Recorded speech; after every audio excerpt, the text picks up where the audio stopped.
Baik, sebelumnya Assalamualaikum warahmatullahi wabarakatuh. Kita dari kelompok 2 kelas 2024D akan membahas dan belajar mengenai materi aset dan pengukurannya. Untuk anggota dari kelompok 2 sendiri, yang pertama ada Sahrul Saifur Rahman dengan 3 digit NIM terakhir 177. Ada saya sendiri, Bagas Setiawan dengan 3 digit NIM terakhir 186. Ada Faisal Ar-Rasyid Asyari dengan 3 digit NIM terakhir 204. Ada Akmal Wildanuzula dengan 3 digit NIM terakhir 219.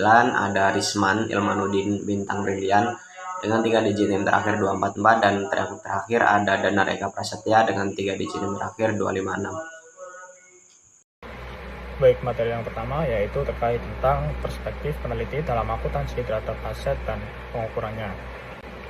Baik, yang pertama terkait pendahuluan, yaitu aset dan pengukurannya merupakan salah satu topik paling penting dalam akuntansi karena mempengaruhi penyajian laporan keuangan, penilaian kinerja, serta pengambilan keputusan ekonomi. Para peneliti akuntansi memandang pengukuran aset bukan hanya sekedar proses teknis, tetapi sebagai fenomena ekonomi, sosial, perilaku, dan regulasi yang memiliki konsekuensi luas. Baik, perspektif yang pertama yaitu perspektif teoritis. Perspektif teoritis dibagi menjadi dua, yaitu relevansi versus reliabilitas, trade-off konseptual, serta konsep nilai ekonomi. Dalam relevansi versus reliabilitas, peneliti sering membahas bagaimana metode pengukuran aset menciptakan ketegangan antara relevansi ekonomi, misalnya fair value lebih merefleksikan kondisi pasar, dan reliabilitas informasi atau historical cost lebih mudah diverifikasi.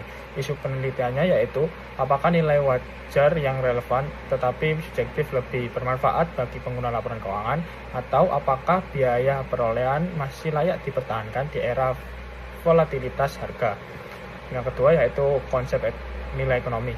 Peneliti membahas bagaimana aset seharusnya mencerminkan potensi manfaat ekonomi di masa depan, bukan hanya biaya historis. Fokus kajiannya yaitu value in use, present value, arus kas masa depan, dan ketidakpastian ekonomi. Perspektif yang kedua yaitu perspektif empiris atau advanced base. Penelitian empiris mencoba melihat bagaimana pengukuran aset berpengaruh di dunia nyata. Contoh fokus penelitiannya yaitu dampak fair value terhadap volatilitas. Perusahaan dengan mengukur fair value lebih tinggi berarti laporan laba lebih fluktuatif. Apakah pasar menghargai transparansi tersebut atau justru menganggap risiko? Yang kedua yaitu pengukuran aset dan nilai perusahaan. Peneliti menguji apakah perusahaan yang melakukan relevansi, mencatat aset lebih tinggi atau memakai fair value, memiliki nilai pasar lebih tinggi atau tidak. Yang ketiga yaitu pengukuran aset dan earning management. Peneliti sering menemukan bahwa metode pengukuran tertentu memberi ruang bagi manajemen untuk menaikkan nilai aset saat ingin memperbaiki laporan dan menurunkan nilai aset saat ingin menciptakan cadangan besar atau big bet. Yang ketiga yaitu perspektif normatif dan regulasi. Peneliti juga menilai kebijakan standar akuntansi. Yang pertama, apakah standar yang ada sudah efektif? Isu kajiannya yaitu apakah SAK atau IFRS sudah mencerminkan kebutuhan informasi pengguna. Apakah penggunaan fair value harus diterapkan lebih luas? Bagaimana perlakuan aset tidak berwujud modern yang sangat sulit diukur? Yang kedua yaitu diskresi manajemen. Peneliti menilai bahwa standar tertentu memberi ruang bagi manajemen untuk memilih metode pengukuran yang menguntungkan mereka sendiri, memengaruhi bonus, atau mempercantik laporan. Yang ketiga yaitu kebutuhan regulasi yang lebih ketat. Penilaian aset tidak berwujud, penilaian instrumen keuangan yang kompleks, dan penilaian aset digital. Perspektif yang keempat yaitu perspektif perilaku atau behavior accounting research. Penelitian tidak hanya melihat angka, tetapi juga perilaku manusia yang terlibat.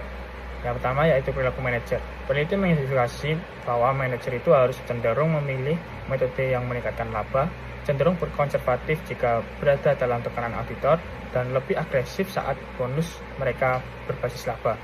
Kemudian perilaku auditor, yang pertama lebih skeptif terhadap nilai fair value yang sulit diverifikasi, kemudian menuntut bukti lebih banyak terhadap estimasi, lalu lebih ketat pada aset berisiko tinggi. Kemudian perilaku investor. Penelitian menunjukkan bahwa investor lebih merespon angka berbasis pasar atau fair value, tetapi kehilangan kepercayaan jika nilai wajar dianggap terlalu subjektif. Kemudian perspektif yang terakhir yaitu perspektif teknologi dan masa depan. Penelitian modern memandang bahwa pengukuran aset semakin kompleks karena perkembangan teknologi. Yang pertama, aset digital. Penelitian membahas bagaimana mengukur software, data, platform digital, serta aset kripto.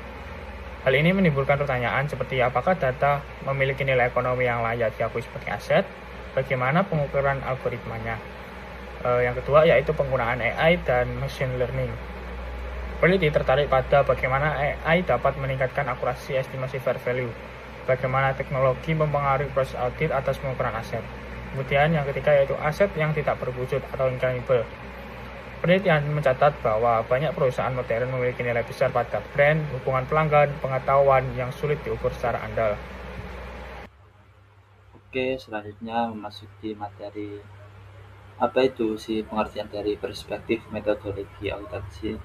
Nah, metode akuntansi itu merupakan pendekatan yang digunakan dalam mengembangkan dan memahami teori akuntansi. Nah, perspektif metodologi ini itu membantu peneliti menentukan cara menganalisis fenomena akuntansi serta metode penelitian yang digunakan. Nah, dalam teori akuntansi terdapat dua perspektif utama yang sering digunakan, yaitu perspektif ideologis dan perspektif nomotetis. Nah, kedua perspektif ini itu memiliki cara pandang yang berbeda dalam memahami praktik dan perkembangan akuntansinya. Nah, di sini saya akan sedikit menjelaskan pengertian dari dua perspektif itu. Yang pertama ada perspektif ideologis. Nah, ini itu memandang akuntansi sebagai praktik sosial yang tidak terlepas dari nilai, kepentingan, dan kekuasaan dalam masyarakat. Nah, dalam pendekatan ini, akuntansi dianggap dapat dipengaruhi oleh kepentingan berbagai pihak seperti pemerintah, manajemen, maupun investor. Nah, oleh karena itu, penelitian dengan perspektif ideologis ini itu sering digunakan untuk mengkritisi praktik akuntansi dan melihat bagaimana standar atau kebijakan akuntansi dapat mempengaruhi kelompok tertentu dalam masyarakat. Nah, untuk perspektif nomotetis ini yaitu memandang akuntansi sebagai ilmu yang bertujuan menemukan pola atau hukum umum yang dapat berlaku secara luas. Pendekatan ini itu menekankan penggunaan metode ilmiah, pengujian hipotesis, serta pengumpulan data secara objektif. Nah, penelitian ini itu perspektifnya biasanya menggunakan metode kuantitatif dan analisis statistik untuk menjelaskan hubungan antar variabel, misalnya hubungan antar informasi akuntansi dengan pengambilan keputusan ekonomi. Nah, memasuki perbedaan utama dari kedua perspektif tadi itu terletak pada cara pandang terhadap akuntansinya. Nah, perspektif ideologis itu lebih condong menekankan pada analisis kritis terhadap peran akuntansi dalam struktur sosial dan tertentu. Sedangkan perspektif nomotetis itu berfokus pada pencairan pola umum dan pengembangan teori yang dapat diuji secara empiris. Pemahaman terhadap kedua perspektif ini itu penting agar peneliti atau mahasiswa akuntansi dapat memilih pendekatan metodologi yang sesuai dengan tujuan penelitian dalam mengkaji fenomena akuntansi. Penerapan perspektif ilmu akuntansi pada sistem penggajian. Perspektif ilmu akuntansi. Ilmu akuntansi ini menerapkan pentingnya ketetapan dalam proses pengelolaan informasi keuangan yang meliputi pencatatan, pengklasifikasian, pengukuran, peringkasan, hingga pelaporan transaksi keuangan yang terjadi dalam suatu entitas usaha. Ketetapan tersebut merupakan prinsip penting dalam akuntansi karena Indonesia yang dihasilkan harus mencerminkan kondisi keuangan yang sebenarnya serta dapat dipercaya oleh pihak yang berkepentingan. Oleh karena itu, setiap transaksi perlu dicatat secara sistematis dan didukung oleh bukti transaksi yang valid agar informasi yang dihasilkan memiliki tingkat keandalan yang tinggi. Selanjutnya, ketetapan dalam sistem penggajian. Dalam konteks sistem penggajian, perspektif ilmu akuntansi menuntut adanya ketetapan dalam pencatatan serta perhitungan seluruh komponen yang berkaitan dengan gaji karyawan. Komponen tersebut meliputi gaji pokok, upah, lembur, tunjangan, insentif, serta potongan tertentu yang berlaku dalam perusahaan. Ketetapan dalam pencatatan komponen tersebut sangat penting untuk memastikan bahwa jumlah gaji yang diterima oleh setiap karyawan sesuai dengan pekerjaan yang telah dilakukan serta sesuai dengan ketentuan yang berlaku di dalam perusahaan. Hubungan dengan laporan keuangan. Ketetapan dalam pencatatan penggajian juga berkaitan erat dengan penyusunan laporan keuangan yang akurat dan dapat dipertanggungjawabkan. Dalam penggajian merupakan salah satu bagian dari biaya operasional perusahaan yang harus dicatat secara benar dalam laporan keuangan. Informasi mengenai biaya tenaga kerja yang tercatat secara tepat akan membantu manajemen dalam melakukan pengendalian biaya, mengevaluasi kinerja usaha, serta merencanakan strategi pengembangan usaha di masa mendatang. Terakhir ada akuntabilitas dan transparansi. Penerapan prinsip ketetapan dalam perspektif ilmu akuntansi juga berkaitan dengan aspek akuntabilitas dan transparansi dalam pengelolaan keuangan. Informasi yang dicatat secara tepat dan sistematis akan memudahkan proses penelusuran data apabila diperlukan untuk keperluan audit, evaluasi internal, maupun pelaporan kepada pihak eksternal. Dengan demikian, penerapan prinsip ketetapan dalam akuntansi dapat membantu menciptakan sistem pengelolaan keuangan yang lebih tertib, transparan, serta mendukung pengembalian keputusan yang lebih tepat dalam suatu entitas usaha. Baik, yang selanjutnya adalah perspektif pada penelitian dalam akuntansi. Penjelasannya adalah perspektif dalam penelitian akuntansi merupakan cara pandang atau paradigma yang digunakan oleh peneliti untuk memahami, menganalisis, dan menjelaskan fenomena akuntansi. Perspektif ini sangat penting karena akan menentukan bagaimana peneliti merumuskan masalah penelitian, memilih metode penelitian, mengumpulkan data, serta menafsirkan hasil penelitian. Dengan kata lain, perspektif penelitian menjadi dasar dalam menentukan pendekatan ilmiah yang digunakan dalam penelitian akuntansi. Dalam perkembangan ilmu akuntansi terdapat beberapa perspektif utama yang sering digunakan oleh peneliti, yaitu perspektif positivis, interpretif, dan kritis. Pertama, penjelasan perspektif positivis. Perspektif positivis memandang akuntansi sebagai fenomena yang objektif dan dapat diukur secara empiris. Dalam perspektif ini, penelitian bertujuan untuk menemukan hubungan sebab akibat antar variabel serta menguji teori yang sudah ada.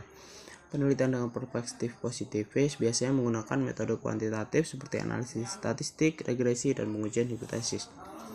Peneliti dalam perspektif ini berusaha menjaga objektivitas dan meminimalkan pengaruh subjektivitas dalam penelitian. Data yang digunakan umumnya berupa data numerik seperti laporan keuangan perusahaan, rasio keuangan, dan pasar modal. Contoh penelitian yang menggunakan perspektif positifis adalah penelitian mengenai pengaruh profitabilitas terhadap nilai perusahaan atau pengaruh kualitas audit terhadap kinerja keuangan perusahaan. Yang kedua adalah perspektif interpretif. Perspektif interpretif melihat akuntansi sebagai fenomena sosial yang dipengaruhi oleh perilaku manusia, budaya organisasi, dan konteks lingkungan. Oleh karena itu, penelitian dalam perspektif ini bertujuan untuk memahami makna di balik akuntansi yang terjadi dalam suatu organisasi atau masyarakat. Penelitian interpretif biasanya menggunakan metode kualitatif seperti wawancara mendalam, observasi, dan studi kasus. Peneliti tidak hanya melihat angka dalam laporan keuangan, tetapi juga mencoba memahami bagaimana individu dalam organisasi menafsirkan informasi akuntansi dan bagaimana informasi tersebut digunakan dalam pengambilan keputusan. Dan yang terakhir adalah perspektif kritis. Perspektif kritis melihat akuntansi tidak hanya sebagai alat pencatatan atau laporan keuangan, tetapi juga sebagai alat yang dapat mencerminkan dan bahkan memperkuat kekuasaan, kepentingan publik, dan struktur sosial dalam masyarakat. Perspektif ini berusaha mengungkap bagaimana praktik akuntansi dapat mempengaruhi distribusi kekuasaan dan sumber daya dalam organisasi manapun dalam masyarakat. Penelitian ini dengan perspektif kritis biasanya bertujuan untuk mengkritisi praktik akuntansi yang dianggap tidak adil atau merugikan pihak tertentu. Penelitian ini seringkali mengkaji isu-isu seperti ketimpangan ekonomi, transparansi keuangan, akuntabilitas publik, serta dampak sosial dari praktik akuntansi tersebut.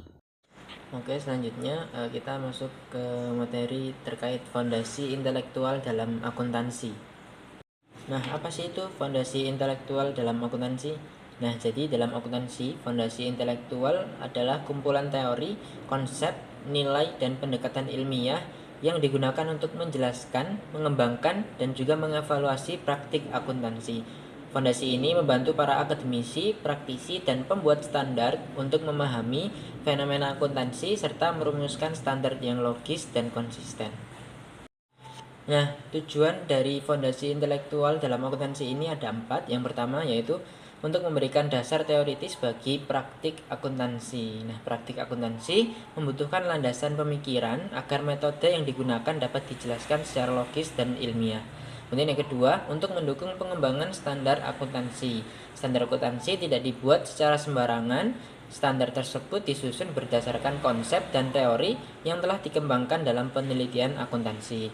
Kemudian yang ketiga, untuk membantu memahami fenomena akuntansi. Fondasi intelektual membantu menjelaskan bagaimana praktik akuntansi berkembang serta bagaimana informasi akuntansi digunakan oleh berbagai pihak. Dan yang terakhir, untuk mendorong perkembangan ilmu akuntansi. Melalui fondasi intelektual, akuntansi dapat berkembang sebagai disiplin ilmu yang terus mengalami perbaikan dan juga inovasi. Nah, terdapat 5 komponen utama dalam fondasi intelektual akuntansi. Yang pertama, yaitu teori akuntansi. Teori akuntansi adalah seperangkat konsep dan prinsip yang menjelaskan mengapa praktik akuntansi dilakukan dengan cara tertentu. Kemudian yang kedua, kerangka konseptual atau conceptual framework. Kerangka konseptual ini merupakan sistem konsep yang saling berkaitan yang digunakan sebagai pedoman dalam penyusunan standar akuntansi dan juga laporan keuangan. Kemudian komponen yang ketiga yaitu paradigma dan pendekatan penelitian akuntansi. Fondasi intelektual juga dibangun melalui berbagai pendekatan penelitian yang digunakan untuk mempelajari fenomena akuntansi. Kemudian komponen yang keempat yaitu asumsi dasar akuntansi. Dan dalam praktiknya, akuntansi dibangun di atas beberapa asumsi dasar, yaitu asumsi entitas ekonomi, asumsi kelangsungan usaha, asumsi periode akuntansi, dan asumsi unit moneter. Kemudian komponen yang kelima yaitu nilai dan tujuan pelaporan keuangan. Fondasi intelektual juga mencakup nilai-nilai yang mendasari penyusunan laporan keuangan seperti relevansi, keandalan, keterbandingan, dan keterpahaman. Nah, selain itu, fondasi intelektual dalam akuntansi juga berperan penting dalam pengembangan akuntansi. Yang pertama, yaitu untuk membantu pembentukan standar akuntansi. Standar akuntansi dibuat berdasarkan teori dan kerangka konseptual yang telah dikembangkan. Kemudian peran yang kedua menjadi dasar penelitian akuntansi. Penelitian akuntansi menggunakan fondasi intelektual untuk mengembangkan teori baru serta mengkaji praktek yang telah ada. Kemudian yang ketiga, menghubungkan teori dan praktek. Fondasi intelektual menjembatani hubungan antara konsep akademik dan praktik akuntansi di dunia bisnis. Dan yang terakhir, meningkatkan kualitas informasi akuntansi. Dengan adanya dasar teoritis yang kuat, laporan keuangan dapat memberikan informasi yang lebih relevan dan dapat dipercaya. Baik, kesimpulan yang dapat kita ambil dari materi yang sudah dijelaskan tadi, yaitu dalam kajian ilmu akuntansi terdapat berbagai perspektif yang membantu peneliti memahami dan juga menganalisis fenomena akuntansi secara lebih komprehensif. Nah, perspektif peneliti itu menentukan cara pandang terhadap objek penelitian. Sedangkan perspektif metodologi seperti ideologis dan mnemotetis itu membedakan pendekatan antara analisis yang menekankan aspek nilai, kepentingan, dan kekuasaan dengan pendekatan ilmiah yang berfokus pada pencarian pola positivis, interpretif, dan kritis, yang masing-masing memiliki tujuan, metode, dan cara penafsiran yang berbeda terhadap realitas akuntansi. Nah, selain itu, perkembangan akuntansi juga didukung oleh fondasi intelektual seperti modal intelektual yang meliputi human capital, struktur capital, relation capital, dan social capital, yang berperan penting dalam menciptakan nilai serta keunggulan kompetitif bagi organisasi. Nah, dengan memahami berbagai perspektif tersebut, peneliti atau mahasiswa akuntansi itu dapat memilih pendekatan yang dapat lebih tepat, sehingga penelitian yang dilakukan menjadi lebih sistematis, relevan, dan mampu memberikan kontribusi bagi pengembangan ilmu akuntansi.